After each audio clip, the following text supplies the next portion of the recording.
एक साल फिर से खत्म हो रहा है। क्या किया आपने? वही टाइम पास, नशेबाजी, चिलबाजी, इंस्टाग्राम, फेसबुक चैटिंग, ये वो। अबे पढ़ाई लिखाई में ध्यान लगाओ, IAS बनो। अपने आप से सवाल करो कि एक साल खत्म हो गया, ये सब करके आपको क्या मिला? कुछ भी तो नहीं। बहुत बड़े बड़े सपने देखे थे कि यह करेंगे वह करेंगे।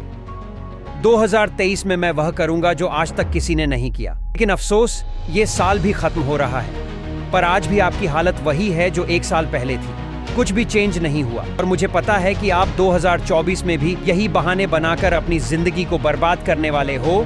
तो इससे से पहले 2024 आए और आप 2024 भी गलत चीजों में एडिक्ट होकर खत्म कर दो। मैं आपको कुछ ऐसे टिप्स बताऊंगा जो न सिर्फ आपके 2024 को बल्कि आपकी पूरी जिंदगी को बदल कर रख देगी। आप जिनके साथ ज्यादा वक्त बिताते हो तो आपकी जिंदगी भी उन लोगों की तरह होती है। मुझे आप ऐसे 5 लोगों से मिलवा दो जिनके साथ आपका उठना बैठना होता है, और मैं आपको बता दूंगा कि आपकी लाइफ कैसी है, आप कैसे सोचते हो और आपका फ्यूचर कैसा होगा। क्योंकि आपके दोस्तों की आदतों का असर आपके ऊपर भी पड़ता है। अगर आपके दोस्त नशेबाजी करते हैं, गलत चीज़ों में हैं, पूरे दिन सोशल मीडिया पर चिपके रहते हैं, तो आप भी वही करने वाले हो, because you are the average of your 5 friends. अगर वही आपके फ्रेंड्स रोज किताबें पढ़ते हैं, रोज एक्सरसाइज करते हैं, पॉजिटिव बातें करते हैं, हमेशा खुश रहते हैं, तो आप भी उसी तरह एक्ट करोगे। तो अगर आप अपनी जिंदगी बदलना चाहते हो तो पहले अपना फ्रेंड्स ग्रुप बदलना बहुत ही जरूरी है। Number 2, change your mindset. 2024 आने से पहले अपना माइंडसेट बदल दो। छोटी छोटी चीजों के बारे में सोचना बंद कर दो, क्योंकि अब जो सोचोगे वही पाओगे। आप दिमाग में जो सोचते हो वही रियलिटी में होता है। मैं आपको माइंडसेट के ऊपर एक कहानी सुनाता हूँ। एक शहर में बहुत ही सुंदर घर था। लोगों उस घर को देखते तो तारीफ किए बिना रह नहीं पाते। एक बार घर का मालिक किसी काम से कुछ दिनों के लिए से बाहर चला गया। कुछ दिनों बाद जब वह वापस लौटा तो देखा कि उसके मकान से धुआं निकल रहा है। करीब जाने पर उसे घर से आग निकलती हुई दिखाई दी और उसका खूबसूरत घर जल रहा था। अपना खूबसूरत घर को जलते हुए देखने पर वह आदमी चिंता में पड़ गया। उसे समझ नहीं आ रहा था कि अब क्या करे, कैसे अपने घर को जलने से बचाए। वह लोगों से मदद मांगने लगा कि मेरे घर को किसी भी तरह बचा लो। उसी समय उसका बड़ा बेटा वहां आया और बोला, पिताजी घबराए मत, सब ठीक हो जाएगा। इस बात पर नाराज होता हुआ पिता बोला, कैसे ना घबराओ, मेरा इतना खूबसूरत घर जल रहा है। बेटे ने कहा, पिताजी माफ कीजिएगा, एक बात मैं आपको बता नहीं पाया। कुछ दिनों पहले मुझे इस घर के लिए एक बहुत ही बढ़िया खरीदार मिला था। उसने मेरे सामने मकान की कीमत 3 गुनी रखी।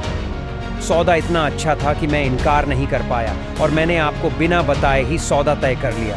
यह सुनकर पिता की जान में जान आ गई। उसने राहत की सांस ली और यूं खड़ा हो गया जैसे सब कुछ ठीक हो गया हो। तभी उसका दूसरा बेटा आया और बोला, पिताजी हमारा घर जल रहा है, आप कुछ करते क्यों नहीं हो? इस पर पिता ने कहा, बेटा चिंता की बात नहीं है, तुम्हारे बड़े भाई ने एक बहुत ही अच्छे दाम पर घर बेच दिया है। अब ये हमारा नहीं है, इसलिए कोई फर्क नहीं पड़ता। इस पर बेटे ने कहा, पिताजी भैया ने सौदा तो कर लिया है, लेकिन अब तक सौदा पक्का नहीं हुआ है, अभी हमें पैसे भी नहीं मिले हैं। यह सुनकर पिता फिर से चिंतित हो गया और सोचने लगा कि कैसे इस आग को बुझाया जाए। तभी उसका तीसरा बेटा आया और बोला, पिताजी घबराने की सच में कोई जरूरत नहीं है। मैं अभी उस आदमी से मिलकर आया हूं जिससे बड़े भाई ने मकान का सौदा किया था। उसने कहा है कि मैं अपनी जबान का पक्का हूं। जब जबान दी है तो घर जरूर लूंगा और उसके पैसे भी दूंगा। पिता फिर से चिंता मुक्त हो गया और घर को जलते हुए देखने लगा। तो क्या सीखने को मिला इस कहानी से? पिता वहीं था और घर भी वहीं था, बस पिता की सोच बदली थी। पहले बेटे ने कहा कि घर बेच दिया है तो पिता खुश हो गया। दूसरी ने कहा कि अभी सौदा पक्का नहीं हुआ तो पिता दुखी हो गया। तीसरे ने कहा कि घर सच में बेच दिया है तो पिता फिर से खुश हो गया।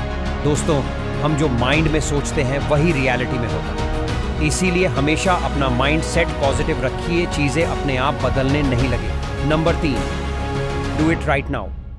जो भी आप करना चाहते हो उसे आज से ही करना स्टार्ट कर दो। 2024 आने से पहले आपके बहुत सारे ऐसे सपने होंगे जो आप इस सोच में नहीं कर पाए कि मैं कल से करूंगा और एक साल खत्म हो जाएगा, लेकिन कभी आप उसे नहीं कर पाओगे। रुकते हम हैं, टाइम नहीं। टाइम किसी के लिए नहीं रुकता, वह हमेशा चलता ही रहता है। इसलिए आज जो टाइम है वह एक अपॉर्चुनिटी है, इसे खोना नहीं है। और जो भी माइंड में थॉट आ रहा है उसे आज से ही करना स्टार्ट कर दे। Number 4, always keep learning.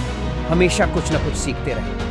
दुनिया का हर सक्सेसफुल इंसान, दुनिया का हर लीडर कुछ ना कुछ सीखता है। वह चाहे शाहरुख खान हो, विराट कोहली हो, बिल गेट हो या फिर इलॉन मस्क, दुनिया का हर सक्सेसफुल इंसान कुछ ना कुछ सीखता है। शाहरुख खान कहते हैं कि वह सुबह में किताब पढ़ते हैं, सोने से पहले एक और कभी कभी बाथरूम में भी किताब पाया रैच लेते हैं। सोनू शर्मा से किसी ने पूछा कि आप स्टेज पर इतना कॉन्फिडेंस कैसे बोलते हो, ऐसी कौन सी ट्रिक है? तो इसमें सोनू शर्मा कहते हैं कि ऐसी कोई भी ट्रैक नहीं है। मेरे घर में लाइब्रेरी से भी ज्यादा किताबें हैं और मैं हर रोज उन किताबों को पढ़ता हूं, तभी मैं स्टेज पर इतना कॉन्फिडेंट बोल पाता हूं। देखो, जिंदगी में आगे बढ़ना है तो कुछ ना कुछ सीखना तो पड़ेगा, तभी आप आगे बढ़ पाओगे।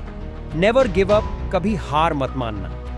जिंदगी में मुश्किल तो आती रहती है, जीतता वही है जो अंत तक टिका रहता है। जिंदगी आपको जितना तेजी से नीचे धकेलती है, उतना ही तेजी से आपको ऊपर भी लेकर आती है। आपकी जिंदगी में जितनी जल्दी अंधेरा है, उतनी ही जल्दी रोशनी भी आएगी। इसीलिए जिंदगी में कभी हार न मानो, हमेशा कोशिश करते रहो। क्या पता आप 2024 में कुछ अच्छा कर जाओ। तो दोस्तों, आपकी फ्रेंड लिस्ट में जिसको भी इस वीडियो की ज़रूरत हो, उसे ये वीडियो ज़रूर शेयर करें, ताकि वह भी इस वीडियो से कुछ सीख पाए। मिलते हैं दोस्तों आप लोगों से अगली वीडियो में, तब तक के फैक्ट टनल्स को अभी सब्सक्राइब करें।